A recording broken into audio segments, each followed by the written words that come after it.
Hello students, welcome back to my video. So आशा करुच्ची तुम मैंने बहुत बढ़िया अच्छ एवं तुम मानकर पाठपढ़ा बहुत भल भाव चलती। तो पिला माने मु तुम भिडियो रे तुम plus two second year English रो जो डैफोडिल्स फास्ट पोएम अच्छी तार किसी एमसीक्यू नहीं आसी किसी सिलेक्टेड एमसीक्यू जोटा कि तुम मानकर एग्जाम रे अर्थात इंटरनल एग्जाम रे तुमको बहुत मात्रा हेल्प करिवो। तुम मैंने वीडियो को शेष पर्यंत देख एवं आशा करुच्ची तुम मानको एक्सप्लेनेशन बहुत बढ़िया लगे। आ गोटे कथा मुझे कहीदे ये चैनल रे तुम plus two second year English सबूक चैप्टर क्वेश्चन अपलोड हम। तुमने चैनल को लाइक करदेव, सब्सक्राइब करदेव सो दैट तुमने जमी कौन भी इनफॉरमेशन मिस न हुए, कौन भी अपडेट मिस न हुए। तो बेसी आउ लेट न करी चलो वीडियो को स्टार्ट करवा। सो फास्ट क्वेश्चन तुम पाखे अच्छी जे who is the poet of the poem daffodils. तो क्वेश्चन स्टार्ट करने पूर्व मुझे आशा करी जे तुमने विषयटी को भल भाव में कंप्लीट कर देथिबो। स्टिल जदि तुम भितर किसी भी डाउट थाए तुम मन में तुमने मत कमेंट सेक्शन लिखि जनइबो। मु सबु जाक डाउट उपर वीडियो बनैबी, किसी असुविधा नहीं। So who is the poet of the poem daffodils? Option A William Wordsworth, option B William Shakespeare, option C John Keats, option D R N Tagore. तुमने जापर आंसर कौन ना? आंसर हूँ William Wordsworth. William Wordsworth daffodil poems लिखिथिले। बुझिपाइल, से जने इंग्लैंडर poet थिले। बर्तमान क्वेश्चन नंबर 2 को जीवा। How was the poet wandering? Option A aimlessly like a cloud, option B aimlessly like a traveller, option C with an aim to see daffodils, option D aimlessly like a ship. तुम जदि विषय पढ़ी भल भी जानी विषयर fast line लिखाई आई wandered lonely आज ए cloud. That means poet केमिति वांडर करथुले ना पोएट क्लाउड भली वांडर करथुले। जेमती गोटे क्लाउड एमलेसली वांडर करे, कौन प्रकार एम तार न थाए, अनवरत भाव बुलू थाए, ठीक सेमिति पोएट कौन करथुले? क्लाउड भली वांडर करथुले। तो सो पिला माने ऑप्शन ए हे आमर right answer aimlessly like a cloud. ठीक अच्छे, बर्तमान आम क्वेश्चन नंबर 3 को जीवा। सो क्वेश्चन नंबर 3 पिले देइछि who does I refer to in the line I wandered lonely as a cloud. Who does I refer to in the line I wandered lonely as a cloud. Options कौन अच्छी? The poet, B daffodils, C the cloud, D the wave. अच्छा पिले question मैंने कौन देइछि ना I wandered lonely as a cloud. एथिरे जो आई अच्छी आई कहाँ पई आछि? आई कहाँ पई आछि? किए लोनली वांडर करथुले? पोएट, डैफोडिल्स, क्लाउड ना वेव? प्रथम रू कही प्रथम लाइन लिखाई आई स्टैंड्स फॉर क्या? आई stands for the poet. So poet हो पिले राइट आंसर। डैफोडिल्स तो नुह, क्लाउड तो नुह, कारण क्लाउड सहित पोएट कंपेयर कर निजक, तेणु वेव भी नुह। सो तापर भी जीवा question number 9 where were the daffodils stretched in a never ending line. Question अर्थ होची डैफोडिल्स माने कोउटी नेवर एंडिंग लाइन माने जो लाइन केबे शेष नै से लाइन ने डैफोडिल्स माने स्ट्रेच हेतिले अर्थात विस्तारित होते बा प्रसारित होते कौ जगार? Option A on the foot of a hill, पहाड़र पाद देश। Option B on the bright starry sky अर्थात रातिर आकाश तले। Option C on the margin of a bay, bay मान हूँ ह्रद, ह्रदर मार्जिन मान बॉर्डर ह्रद कड़े। Option D on the river side, river side कौट हम आंसर? तो मैंने आंसर भावुँ ठीक भाव नहीं थी। ऑप्शन हूँ आंसर हूँ option number C on the margin of a bay. Option number C हूँ करेक्ट आंसर। जे डैफोडिल्स को से बेर मार्जिन अर्थात बेर बॉर्डर अर्थात लेक बॉर्डर से देखी नेवर एंडिंग लाइन स्ट्रेच होती जो कि से नेवर एंडिंग लाइन स्ट्रेच होती देखिकी पोएट कौन करते कंपेयर करते क्या सहित ना स्टार सहित। बुझिपाल। सो बर्तमान question number 10 how many daffodils did the poet see at a glance. At a glance means एकाथरे, at a glance means at a sight एकाथर करे। बुझिपाल कि नहीं? गोटे चाहनी रे केतेटा डैफोडिल से देखीदेले पूरा डायरेक्ट एक्जाक्ट बही नंबर मेंशन होता। जे option A 10,000, option B 10,100, option C 10 lakh, option D 10 कौन हम ना? आंसर हूँ ऑप्शन ए 10,000। जे पोएट एकाथर एट ए ग्लांस 10,000 डैफोडिल्स देखी। ये मुझे तुमको गोटे कथा कहीदे तुमने मन रखियो जो लाइनटा ये लिखा जाता 10,000 saw I at a glance. तुमको मुझे नेक्स्ट पार्ट 2 रे तुमको बुझेदेवी तथापि ये कहीदे ये जो स्टेटमेंटा अच्छी आपको कहुए एक्जाजरेटेड। एक्जाजरेटेड मीन्स ओडिया कहुए अत्युक्ति। जे पोएट आम कौन जिनस को बढ़ई चढ़ई कह कहुए एक्जाजरेटेड। जे पोएट आपको टे अत्युक्ति करके अधिक आपको नंबरटा को बढ़ई देते। जे तुम जानते आम नॉर्मली जो देखा आम कौन कहीदेव आम 10,000 कि 5,000 देखिले बोली आम कंपेयर करें, किंतु पोएट ताको एक्जाजरेट करते। से एक्जाजरेट को पोएटिक डिवाइस रे गोटे वर्ड को जाए ता ना होची हाइपरबोली मन रखिबो ता ना होची हाइपरबोली एटा होची गोटे एक्जाजरेटेड फैक्ट बुझि पाइलो तो हम एबे नेक्स्ट क्वेश्चन के जिबा नेक्स्ट क्वेश्चन कोन पिले where did the poet see the daffodils को पोएट कोठी देखिचंती कोठी देखिचंती option A beside the lake and under the trees option B beside the lake and beneath the trees option C beside the lake and near the trees option D beside the sea and beneath the trees तो मैंने ठीक answer बाछि नि तो मु आशा करूची जे answer होची option B beside the lake and beneath the trees poem रे लाइन लिखा जाइथिला कोन लिखा जाइथिला ना beside the lake beneath the trees fluttering and dancing in the breeze poet देखिथिले ना कि सो ऑप्शन बी हे जिवो करेक्ट आंसर देन आमे जिबा 12 नंबर को what are the two different moods of the poet poet एठी दुईटी डिफरेंट मूड कथा कहिसंती से दुईटी मूड कोन कोन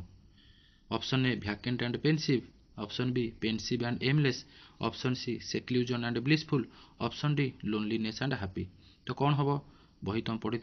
ठीक आंसर होची option A vacant and pensive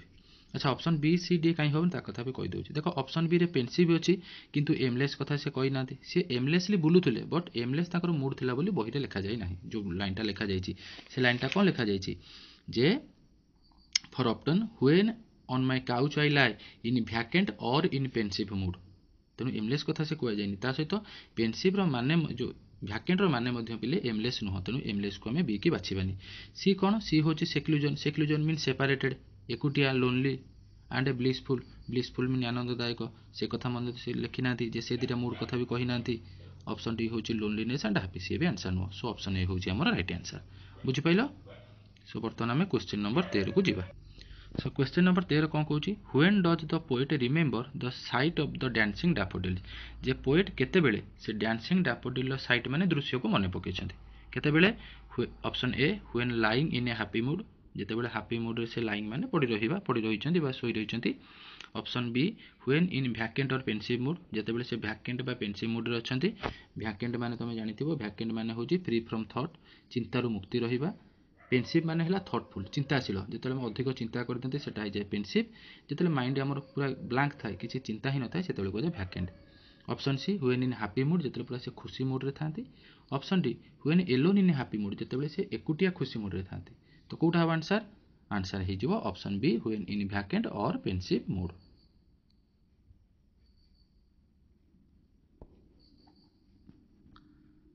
बुझि पाइलो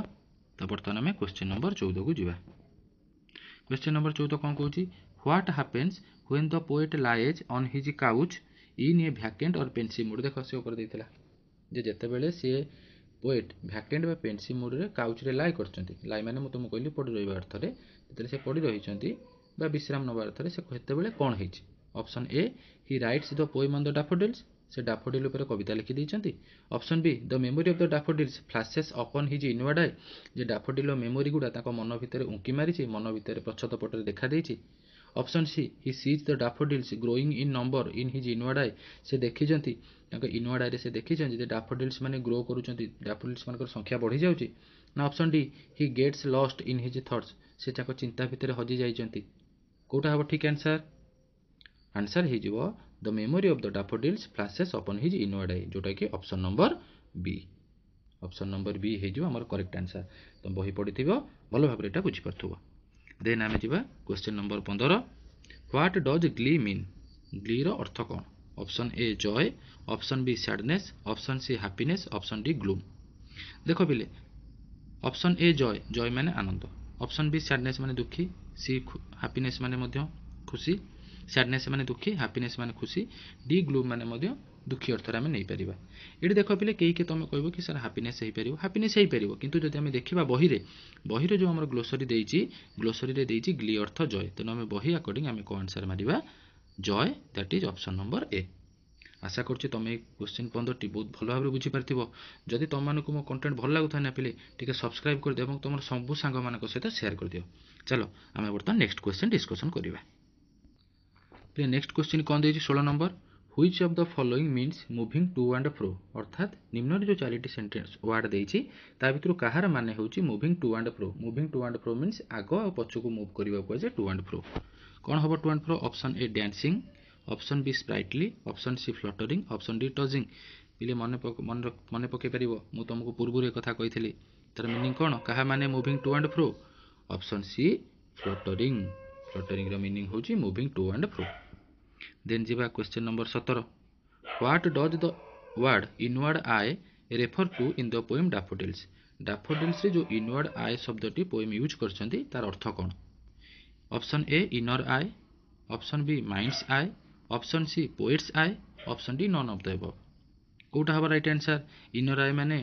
ଅନ୍ତରଚକ୍ଷୁ ଅପସନ୍ ବି ମାଇଣ୍ଡ ଆଏ ମାନେ ହେଲା ମାଇଣ୍ଡ ମାନେ ଜାଣିଥିବ ମନର ଆଖି ଅପସନ୍ ସି ପୋଏଟ୍କୁ ଆଖିକୁ କୁହାଯାଇଛି ଇନୱାର୍ଡ ଆଏ ନା କେଉଁଠି ନୁହେଁ ତ ବହିରେ ଜାଣିଥିବ ବୁଝିଥିବ ମଧ୍ୟ ଅପସନ୍ ବି ହେଉଛି ରାଇଟ୍ ଆନ୍ସର୍ ମାଇଣ୍ଡ ସେ ଆଏକୁ ଆମର କୁହାଯାଇଛି ଇନୱାର୍ଡ ଆଏ ଯେତେବେଳେ ଇନୱାର୍ଡ ଆଏରେ କ'ଣ କରିଛି ଡାଫୋଡିଲ ସେ ସାଇଟ୍ ଫ୍ଲାସେସ୍ କରିଛି କେତେବେଳେ ନା ଯେତେବେଳେ ପୋଏଟ୍ ଭ୍ୟାକେଣ୍ଟ ଆଉ ପେନ୍ସିଭ୍ ମୁଡ୍ରେ ଥିଲେ ବୁଝିପାରିଲ କି ନାହିଁ ତ ସେ ଯେତେବେଳେ ଫ୍ଲାସେସ୍ କରିଛି ସେଟାକୁ ସେ କ'ଣ କହିଛନ୍ତି ସେଟାକୁ ସେ କହିଛନ୍ତି that is the bliss of solitude ଯେ ଏକାନ୍ତପଣର ସେଟା ହେଉଛି ଆନନ୍ଦ ବୁଝିପାରିଲ କି ନାହିଁ ତାପରେ ଆମେ କ୍ୱେଶ୍ଚନ୍ ନମ୍ବର 18କୁ ଯିବା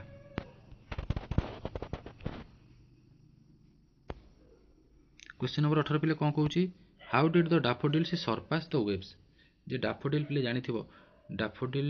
को कंपेयर करा जे डैफोडिल डांस को वेव रो डांस सहित पोएट कंपेयर करचंती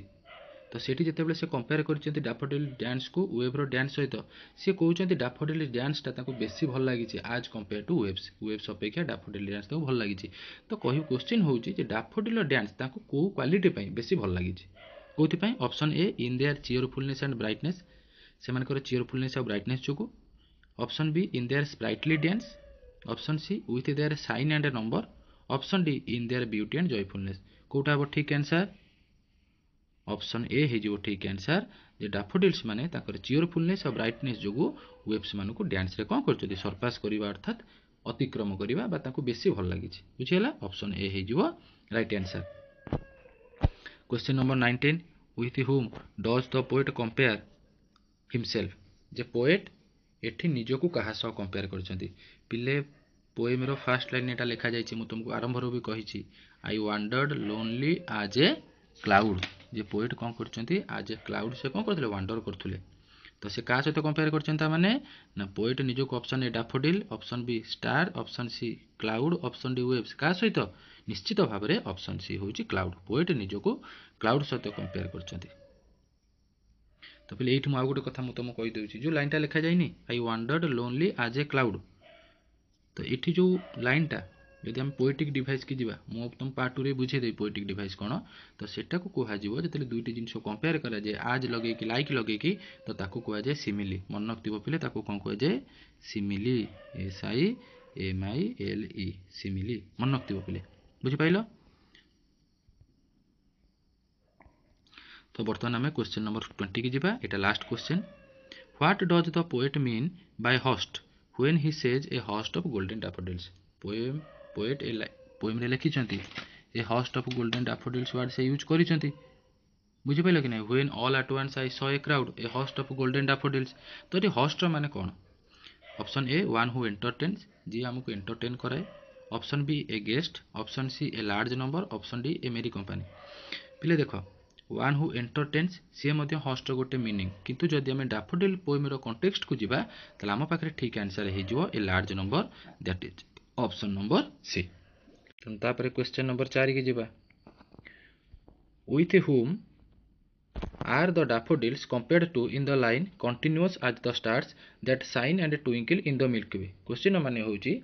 जे डैफोडिल्स पोएम रे डैफोडिल्स को कहा सहित कंपेयर करा जायछि जो लाइनटा लिखा जायछि continuous as the stars that shine and twinkle in the Milky way A line ने डैफोडिल्स को कहा सह कंपेयर करा जायछि ऑप्शंस कोन देछि option A the stars option B the daffodils option C the sky option D the wave तमे line नु बुझी परथुबो कहा सहित कंपेयर करा जायछि ना कंटिन्यूअस एज द स्टार्स कहा सहित कंपेयर करा जायछि स्टार्स मानक सहित सो ऑप्शन ए हे जो हमर राइट आंसर मु तुमको ये गोटे एडिशनल इनफॉरमेशन प्ले दे दूची ये तो स्टार सहित कंपेयर कला बोली आम जानीदे अच्छा कौ क्वालिटी की नहीं कंपेयर करा जाए तो पचार था तुम कौन लिखता तो ना they are long continuous stretch अर्थात स्टार्स माने जेमती दिगंत विस्तारी चतुर्दिग व्यापी था नंबर काउंट करी हुए चतुर्दिग जमी व्यापी था ठीक सेमती पोएट को एमती लगी जमी डैफोडिल्स काउंटलेसली सबुआड़े व्यापी जमी स्टार मैंने व्यापती बुझीपाल तो क्वेश्चन नंबर 5 को आम ए क्वेश्चन नंबर 5 कहूँ what were the daffodils doing अर्थात पोएट जितेबाला डैफोडिल्स की देखिले डैफोडिल्स कौन करथुले A dancing and fluttering B dancing and glittering C swinging in the breeze D none of the above तुम तो आंसर ऑलरेडी जानी सारिबनी आंसर कौन हम dancing and fluttering so daffodils were dancing and fluttering in what in the breeze बही लिखाई तुम जापर तेणु डैफोडिल्स मैंने कौन करते ब्रिज मैंने पवन में कौन करते डांस करते फ्लटर करते फ्लटर मीनिंग कहीदे moving to and fro moving to and fro आग पछ मुव करने को कहुए फ्लटरिंग बुझिपाल तो बर्तमान आम नेक्स्ट क्वेश्चन की जीवा नेक्स्ट क्वेश्चन कौन देछि पिले ना who else danced with the daffodils आउ किए डैफोडिल सहित डांस करथुले option A the trees option B the stars option C the poet option D the waves तुम तो आंसर जानी सारिबनी कौन हम आंसर ट्रीज तो डांस कर स्टार्स मैंने भी डांस कर कारण स्टार्स मान को डैफोडिल सहित कंपेयर कर लॉन्ग एंड कंटिन्यूअस स्ट्रेच पाई अच्छा ऑप्शन सी पोएट सहित डैफोडिल्स तो डांस कर तो ऑप्शन डी बंचीगला सेटा होची द वेव्स सो डैफोडिल्स माने वेव्स सहित वेव्स डैफोडिल सहित मध्य डांस करथुला सो ऑप्शन डी हे राइट आंसर बुझी पाइलो तापर हमें क्वेश्चन नंबर 7 को जीवा what resemblance does the poet find between the daffodils and the stars प्रश्न होची जे पोएट डैफोडिल एवं स्टार भितर कौन सादृश्य देखिंट रिजेम्बलांस माने सादृश्य अर्थात कौ सिमिलारिटी से देखिंट जो कि डैफोडिल और स्टार को कंपेयर करछंती पिले मने थिबो मु तुमको प्रीवियस स्लाइड रे एटा कहि देछि जे कहा को क्वालिटी पे कंपेयर करा जायतिला option A they are unusual number option B they are long continuous stretch option C they are shine and beauty option D they are look मु तुमको ऑलरेडी कहि देछि तुमको आइडेंटिफाई करे असुविधा हबनी ऑप्शन बी होउची ठीक answer they are long continuous stretch तांकर जो लॉन्ग स्ट्रेच अच्छी स्ट्रेच माने कौन बुझीपार ना तो व्यापी डैफोडिल्स जमी व्यापी ना स्टार्स मैंने जमी व्यापती डैफोडिल्स भी सेमती प्रसारित होता व्यापी से तो कौन कर कंपेयर कर सहित डैफोडिल को स्टार्स मान सहित देन क्वेश्चन नंबर 8 को जीवा what does the word wealth refer to in the poem अर्थात पोएम रे जो वेल्थ वर्ड यूज करा जायछि तार अर्थ कौन option A motivation option B happiness option C scenery option D money कौन हम पिले वेल्थ माने तुम चिंता कर कौन हम ना वेल्थ माने ये हम ऑप्शन ए वेल्थ मान तो मोटिवेशन नुह पोएट को तो मोटिवेशन मिल नाला जो डैफोडिल साइड को से मन पकईले बुझीपार कि ना तो option B happiness option B happiness हूँ ठीक आंसर जे पोएट जितेबाला डैफोडिल्स कथा मन पकईले जमी लगी बहुत परिमाण वेल्थ मीन्स हैप्पीनेस मिलता वेल्थ मान किसी मनी नुह पोएट को मनी मिल नाला डैफोडिल डैफोडिल से साइड पोएट मन में बहुत परिमाण हैप्पीनेस दे देता सो हैप्पीनेस हूँ राइट आंसर बुझिपाल तो बुझिपाल यही तुम 20 एमसीक्यू डैफोडिल चैप्टर मु आशा करुँची तुम एक्सप्लेनेशन बहुत बढ़िया लगी तुम भिडियोटी बहुत हेल्पफुल हम तो यही वीडियो तुमने चैनल को सब्सक्राइब कर एवं पार्ट 2 वेट कर बहुत जल्दी पार्ट 2 वीडियो अपलोड करी से आउ किसी इंपोर्टेंट क्वेश्चन सहित पोएटिक डिवाइस जमी मुझे कहली हाइपरबोली सिमिली आपको डिस्कसन करी तो आज ये रही पुणी पिले देखा आउ एक नुआ वीडियो आउ किसी नुआ नुआ क्वेश्चन सहित से पर्यंत विदाय नेली जय जगन्नाथ जय माँ बिरजा धन्यवाद।